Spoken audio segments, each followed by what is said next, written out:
వార్తలు ప్రారంభించే ముందు ముఖ్యాంశాలు మీకోసం.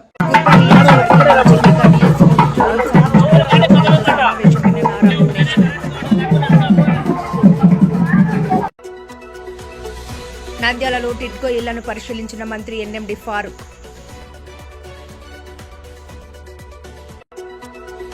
మంత్రి లోకేష్ ను కలిసిన యువనేత భూమా విఖ్యాతరెడ్డి. నంద్యాల విజయ డైరీపై తగిన చర్యలు తీసుకుంటామని మంత్రి హామీ.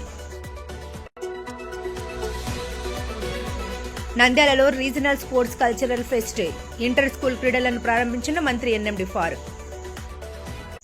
నంద్యాల పట్టణంలోని నందమూరి నగర్ జెడ్పీ హైస్కూల్ ను ఆకస్మిక తనిఖీ చేసిన జిల్లా కలెక్టర్ రాజకుమారి గనియా.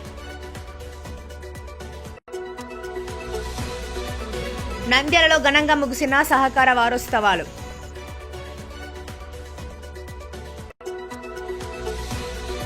నంద్యాల జిల్లాలో మత్స్యకారుల సంక్షేమానికి ప్రత్యేక చర్యలు తీసుకుంటాం జిల్లా కలెక్టర్ రాజకుమారి గనియా. కుప్పం నియోజకవర్గంలో NTR trust managing director Nara Bhuvaneshwari పర్యటించారు. ఈ సందర్భంగా కుప్పం నియోజకవర్గం నుంచి మెగా డిఎస్సీలో ఉద్యోగం సాధించిన ఉపాధ్యాయులతో ఆమె సమావేశమయ్యారు. ఈ సందర్భంగా భువనేశ్వరి ఎన్టీఆర్ ట్రస్ట్ నిర్వహించిన కోచింగ్ సెంటర్ నుంచి మెగా డిఎస్సీకి ఎంపికైన 20 మంది ఉపాధ్యాయులను అభినందించారు. ఈ సందర్భంగా ఆమె మాట్లాడుతూ కుప్పం నియోజకవర్గం నుంచి 117 మంది మెగా డిఎస్సీకి ఎంపిక అవ్వడం సంతోషంగా ఉందన్నారు. పిల్లల భవిష్యత్తు తల్లిదండ్రులు ఉపాధ్యాయుల చేతిలో పెడతారని, వారి భవిష్యత్తును తీర్చిదిద్దాల్సిన బాధ్యత ఉపాధ్యాయులదే అన్నారు. ఉపాధ్యాయులను దేవుడితో సమానంగా పోలుస్తారని, గత 5 ఏళ్లలో గత ప్రభుత్వం ఒక్క డిఎస్సీ కూడా విడుదల చేయలేదని, కూటమి ప్రభుత్వం మాట ఇచ్చిన ప్రకారం 16,000కు పైగా ఉపాధ్యాయులను డిఎస్సీ ద్వారా నియమించిందన్నారు. గత 5 ఏళ్లు చంద్రబాబు నాయుడు ముఖ్యమంత్రిగా ఉండి మన రాష్ట్రం ఉన్నత స్థానంలో ఉండేదన్నారు. రాష్ట్ర అభివృద్ధి కోసం చంద్రబాబు నాయుడు, లోకేష్ కష్టపడుతున్నారన్నారు. మనమందరం వారికి అండగా ఉండి రాష్ట్ర అభివృద్ధికి తోడ్పడాలని ఆమె కోరారు.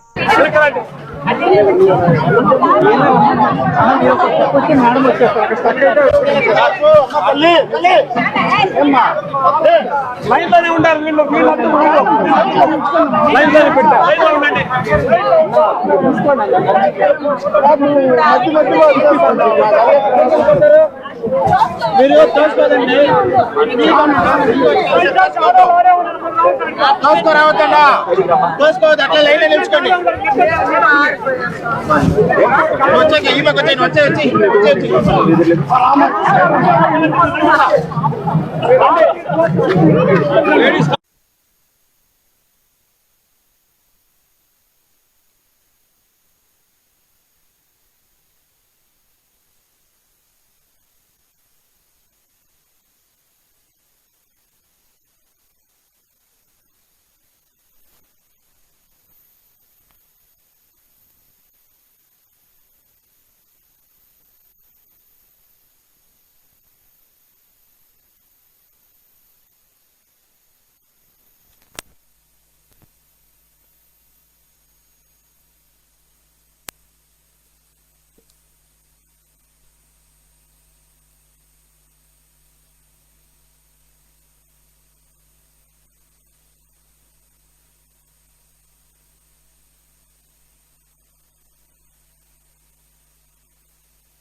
ఇవాళ ఈ ప్రోగ్రాంలో పాల్గొనటం నా అదృష్టంగా నేను భావిస్తున్నాను. బాబన్న మా ఆయన తప్పకుండా అదే చెప్తాను. మీరు ప్రజలు కుప్పం నుంచి ఉన్న ప్రజలు మీరేమంటారు చెప్పండి. ఆనందం ఎందుకు చెప్పండి? ఎందుకంటే మీకు త్రాగే నీరు, మీ పంటకి ఏ కరువు లేకుండా మన బాబన్న ప్రజల కోసం ఆలోచించి ఈ నదుల అనుసంధానం చేసి ఆయన ఎంత దూరదృష్టో ఆయన అవన్నీ ఆలోచించే ప్రతి ఒక కుప్పం నియోజకవర్గానికే కాదు, యావత్ ఆంధ్రప్రదేశ్లో ఎస్పెషలీ రాయలసీమకి నీరు అనేది ఎక్కడ కరువు అనేది ఉండకూడదు. కరువు ఎందుకు వస్తుంది? నీరు లేనప్పుడు. మన అన్నదాతలకి వ్యవసాయం చేయటానికి నీరు అనేది అవసరం. దానికోసం ఆయన ఇంత ఆలోచించి కుప్పంతోనే కాదు యావత్ ఆంధ్రప్రదేశ్ కూడా ఈ నీరు పారేటట్టు ఆయన తప్పకుండా ఆలోచిస్తున్నారు. ముందుకి ఆల్రెడీ తీసుకెళ్తున్నారు, మనం అందరం చూసాం. ఈ నీరుతో మన కుప్పంలో స్టోరేజ్ అయ్యే నీరు చాలా ఎక్కువగా ఉంది. అది మనం సంతోషం పడే విషయం.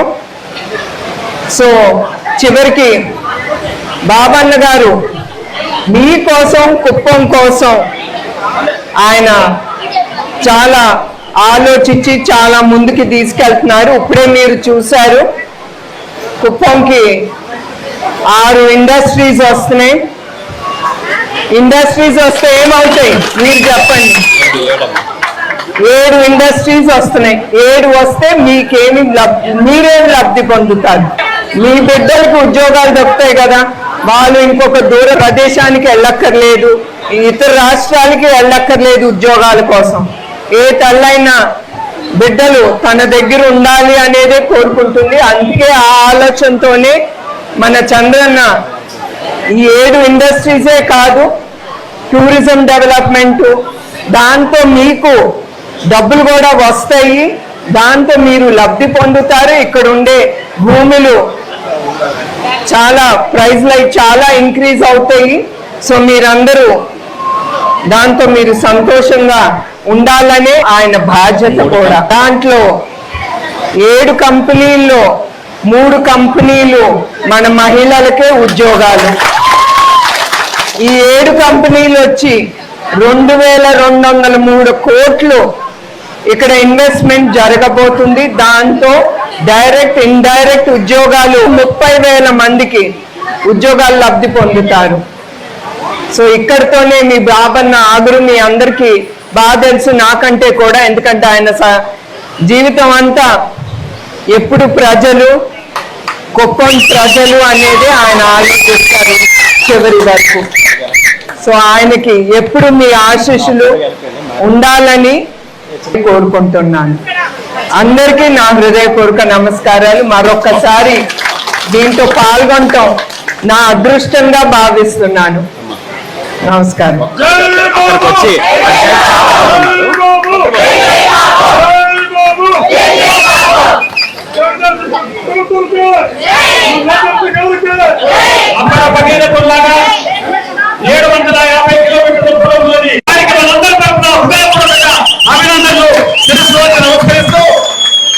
మంచి కార్యక్రమాలు చేస్తున్న నారా చంద్రబాబు నాయుడు గారికి మనం ఎల్లవేళ కృతజ్ఞతగా ఉండాలని చెప్పి మనం అందరూ కూడా ఆయన యొక్క బాబుని చూడాలని, ఆయన రాష్ట్ర ముఖ్యమంత్రి కాదు దేశ ప్రధానమంత్రి కావాలని మనం అందరూ కూడా పాటుపడాలని మీకు సవినయంగా తెలియజేస్తూ అమ్మగారికి మనందరి తరఫున హృదయపూర్వక నమస్కారాలు తెలియజేస్తూ కార్యక్రమంలోకి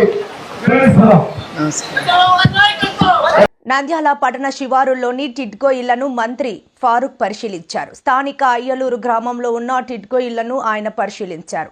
తెలుగుదేశం హయాంలో ప్రారంభించిన టిడ్కో గృహాలను పూర్తి చేస్తే ముఖ్యమంత్రి చంద్రబాబు నాయుడుకు టీడీపీ ప్రభుత్వానికి మంచి పేరు వస్తుందని, వైసీపీ ప్రభుత్వం ఒక చెడు ఆలోచనతో టిడ్కో ఇళ్లను పూర్తి చేయలేదని ఆంధ్రప్రదేశ్ రాష్ట్ర న్యాయశాఖ మైనార్టీ సంక్షేమ శాఖ మంత్రి ఎన్ఎండి ఫారూక్ తెలిపారు. ఈ సందర్భంగా మంత్రి ఎన్ఎండి ఫారూక్ మాట్లాడుతూ లబ్ధిదారుల పేరున బ్యాంకు రుణాలు సేకరించి ఆ డబ్బులను పక్కదారి పట్టించి ఆయా లబ్ధిదారులకు గృహాలను ఇవ్వకపోగా వారిపై బ్యాంకు రుణాల భారం వైఎస్ఆర్సీపీ ప్రభుత్వం మోపిందన్నారు. ఈ విషయం ప్రభుత్వం దృష్టికి తీసుకెళ్లినప్పుడు ప్రజల తరపున ప్రభుత్వం కడుతుందని ముఖ్యమంత్రి చంద్రబాబు నాయుడు చెప్పారని తెలిపారు. ప్రస్తుత కూటమి ప్రభుత్వం వచ్చిన 20 నెలల కాలంలోనే 1,00,000 టిడ్కో గృహాలను అర్హులైన వాళ్లకు అందించేలా ప్రణాళిక రూపొందించి ఇస్తామని చెప్పారు. ఈ కార్యక్రమంలో Nandyal municipal commissioner Seshanna, ME Gurrappa, TIDCO house అధికారులు, మున్సిపల్ అధికారులు తదితరులు పాల్గొన్నారు. రాష్ట్ర మంత్రి నారా లోకేష్ ను టీడీపీ యువనేత భూమా విఖ్యాతిరెడ్డి అమరావతిలో కలిశారు. నంద్యాల విజయ డైరీలో చైర్మన్ మరియు డైరెక్టర్లు చేస్తున్న అవినీతి అక్రమాలను ఆయన మంత్రికి వివరించారు. మంత్రికి విజయ డైరీ అక్రమాలపై విఖ్యాత్ వివరించారు. మిల్క్ పాల ప్యాకెట్పై ప్రజలపై భారం మోపి సంవత్సరానికి 7 కోట్ల పాల ప్యాకెట్లపై సంపాదిస్తున్నారని, గత కొద్ది రోజుల కిందట విజయ డైరీని స్థాపించిన ఎన్టీ రామారావు శిలాఫలకాన్ని కాల్వలో పడేయడంతో తాము అక్కడికి వెళ్లి అధికారులతో కొట్లాడి మళ్లీ శిలాఫలకాన్ని అక్కడ పెట్టించడం జరిగిందని తెలియజేశారు. విజయ డైరీకి సంబంధించి 35 ఎకరాల భూమి ఉందని, ఆ భూమిని వైసీపీ చైర్మన్ గత వైసీపీ హయాంలో వారిపై ఆన్లైన్ చేయించుకున్నారని, దాదాపు 350 కోట్ల రూపాయలు విలువ చేసే భూమిని కబ్జా చేసేందుకు పథకం పన్నారన్నారు. ఈ భూమిని ప్రభుత్వానికి చేరేలాగా చర్యలు తీసుకోవాలని, గతంలో ఈ విషయంపై సీఎం దృష్టికి కూడా తీసుకుని వెళ్లడం జరిగిందని భూమా విఖ్యాతిరెడ్డి మంత్రికి వివరించారు. నంద్యాలలోని స్థానిక సెయింట్ జోసెఫ్ పాఠశాల ఆవరణలో 2 రోజుల పాటు జరిగే రీజనల్ స్పోర్ట్స్ కల్చరల్ ఫెస్ట్ శుక్రవారం అత్యంత వైభవంగా ప్రారంభమైంది. విద్యార్థులతో క్రీడా స్ఫూర్తిని, సాంస్కృతిక ప్రతిభను వెలికి తీసేందుకు ఉద్దేశించిన ఈ ఫెస్ట్ నవంబర్ 21, 22 తేదీలలో నిర్వహించబడుతుందని నిర్వాహకులకు తెలిపారు. ఈ కార్యక్రమానికి ఆంధ్రప్రదేశ్ రాష్ట్ర న్యాయశాఖ మరియు మైనార్టీ సంక్షేమ శాఖ మంత్రి ఎన్ఎండి ఫారూక్ ముఖ్య అతిథిగా హాజరై ఇంటర్ స్కూల్ క్రీడలను లాంఛనంగా ప్రారంభించారు. తెలుగు రాష్ట్రాల నుంచి ప్రాంతీయ స్థాయిలో వివిధ పాఠశాలల నుండి ప్రతిభావంతులైన విద్యార్థులు ఈ పోటీలలో పాల్గొననున్నారు. ఈ 2 రోజుల్లో ఇంటర్ స్కూల్ స్పోర్ట్స్, క్రీడలు మరియు డ్యాన్స్ కాంపిటీషన్, నృత్య పోటీలు నిర్వహించబడతాయని నిర్వాహకులు తెలిపారు. ఈ సందర్భంగా మంత్రి ఎన్ఎండి ఫారూక్ మాట్లాడుతూ క్రీడలు మరియు కళల పట్ల విద్యార్థులను ప్రోత్సహించడం వారి శారీరక, మానసిక వికాసానికి ఎంతగానో తోడ్పడుతుందని అన్నారు. విద్యార్థులు చదువుతో పాటు క్రీడలలో కూడా రాణించాలని సూచించారు. పోటీలలో విజేతలుగా నిలిచిన విద్యార్థులకు ఆయన ట్రోఫీలు, పతకాలు మరియు ప్రశంసా పత్రాలు బహుకరించారు. అనంతరం నిర్వాహకులు మంత్రి ఫారూక్ ని ఘనంగా సన్మానించారు. ఈ కార్యక్రమంలో regional superiors senior T Jacqueline, correspondent senior Annie Jacintha, reverend father K D Joseph, వివిధ జిల్లాల సిస్టర్స్, ఉపాధ్యాయులు, పీటీలు, విద్యార్థులు మరియు తల్లిదండ్రులు పెద్ద సంఖ్యలో నంద్యాల పట్టణంలోని నందమూరి నగర్లో ఉన్న జిల్లా పరిషత్ హైస్కూల్ను జిల్లా కలెక్టర్ రాజకుమారి గనియా శుక్రవారం మధ్యాహ్నం ఆకస్మిక తనిఖీ. ఈ సందర్భంగా జిల్లా కలెక్టర్ రాజకుమారి గనియా జిల్లా పరిషత్ హైస్కూల్ పాఠశాల పరిసర ప్రాంతాలను కలియ తిరిగి అక్కడి విద్యార్థుల సమస్యలు అడిగి తెలుసుకున్నారు. పాఠశాల పరిసర ప్రాంతాలు అపరిశుభ్రంగా ఉండటంతో ప్రధాన ఉపాధ్యాయులపై కలెక్టర్ ఆగ్రహం వ్యక్తం చేశారు. విద్యార్థులకు, విద్యార్థినీలకు ప్రత్యేక మరుగుదొడ్లు ఉన్నప్పటికీ విద్యార్థులు మరుగుదొడ్లు అపరిశుభ్రంగా ఉన్నాయని, దీంతో విద్యార్థులు బహిర్భూమికి బయటికి వెళ్తున్నామని విద్యార్థులు తెలిపారు. విద్యార్థులకు గత 3 రోజుల నుంచి గుడ్లు ఇవ్వడం లేదు. జిల్లా పరిషత్ హైస్కూల్ తరగతి గదులు, హైస్కూల్ ప్రాంగణంలో జిల్లా కలెక్టర్ స్వయంగా కలియ తిరిగి అక్కడి సమస్యలు గుర్తించారు. పాఠశాల పరిసర ప్రాంతాలు చాలా అపరిశుభ్రంగా ఉండటంతో ప్రధాన ఉపాధ్యాయులపై ఆగ్రహం వ్యక్తం చేసిన జిల్లా కలెక్టర్ వెంటనే హెడ్ మాస్టర్కు, ఎంఈఓకు సోకాజ్ నోటీస్ జారీ చేయాలని డీఈఓకు సూచించారు.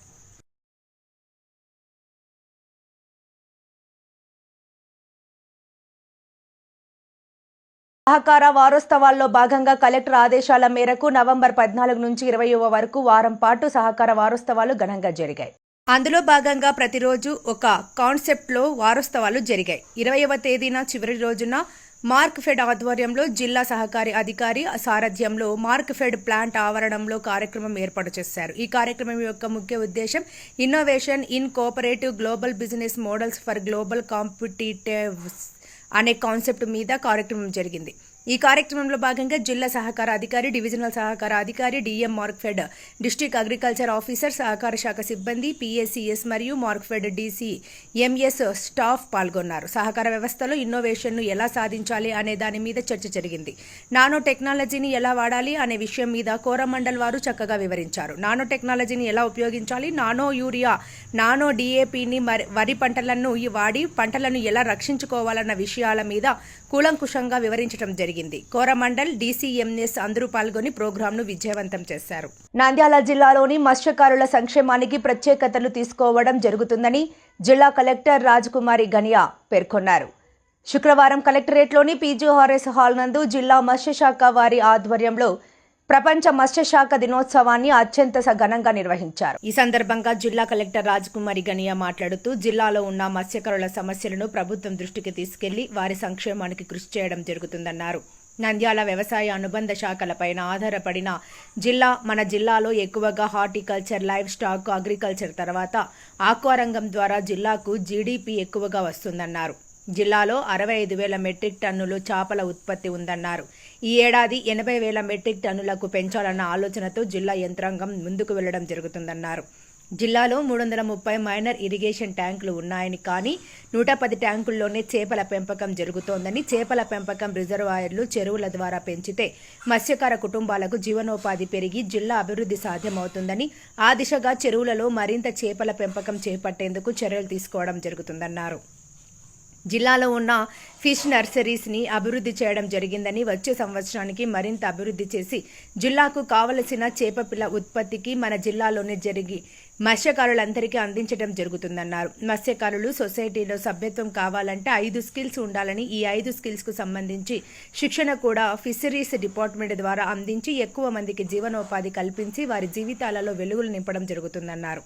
ఈ విధంగా జిల్లా యంత్రాంగం తరపు నుంచి అన్ని విధాలుగా చర్యలు తీసుకోవడం జరుగుతుందన్నారు. ప్రతి కుటుంబంలో కనీసం ఒకరైనా విద్యావంతులు ఉండాలని, ప్రతి కుటుంబం ఉన్నత జీవన ప్రమాణాలతో గడపాలనుకుంటే మన కుల వృత్తినే మన సాంప్రదాయ వృత్తి అనుకొని ఎప్పటికీ మర్చిపోకూడదన్నారు. మన కుల వృత్తులను పాటిస్తూనే మన పిల్లలను చదువు వైపు ప్రేరేపించాలన్నారు. ప్రతి కుటుంబంలో ఒకరైనా చదువుకున్న వ్యక్తి ఉంటే ఆ కుటుంబం ఆర్థికంగా అభివృద్ధి చెంది ఆ కుటుంబం యొక్క రూపురేఖలు మారుతాయన్నారు. మత్స్యకారుల కోరిక మేరకు జిల్లాలో కమ్యూనిటీ హాల్ నిర్మాణానికి చర్యలు తీసుకోవడం జరుగుతుందన్నారు. కోస్టల్ వారికి ఇచ్చిన బెనిఫిట్స్ అన్ని కూడా మన జిల్లాలో ఇచ్చేందుకు ఇక్కడి పరిస్థితులను ప్రభుత్వం దృష్టికి తీసుకెళ్లి తగు చర్యలు తీసుకోవడం జరుగుతుందన్నారు. 50 సంవత్సరాలు పూర్తయిన మత్స్యకారులకు పెన్షన్లు ఇచ్చేందుకు ప్రభుత్వ నియమ నిబంధనలు పరిశీలించి తగు చర్యలు తీసుకుంటామన్నారు.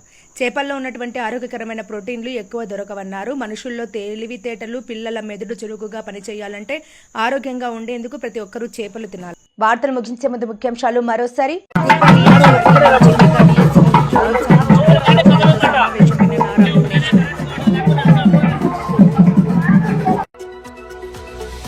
నంద్యాలలో టిడ్కో ఇళ్లను పరిశీలించిన మంత్రి ఎన్ఎండి ఫారూక్.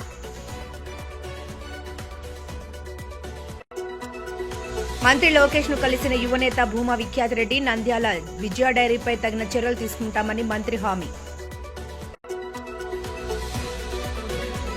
నంద్యాలలో regional sports cultural fest, inter school క్రీడలను ప్రారంభించిన మంత్రి ఎన్ఎండి ఫారూక్. నంద్యాల పట్టణంలోని నందమూరి నగర్ జెడ్పీ హైస్కూల్ ను ఆకస్మిక తనిఖీ చేసిన జిల్లా కలెక్టర్ రాజకుమారి గనియా.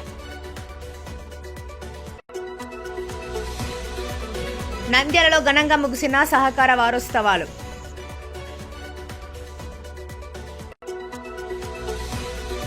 నంద్యాల జిల్లాలో మత్స్యకారుల సంక్షేమానికి ప్రత్యేక చర్యలు తీసుకుంటాం జిల్లా కలెక్టర్ రాజకుమారి గనియా.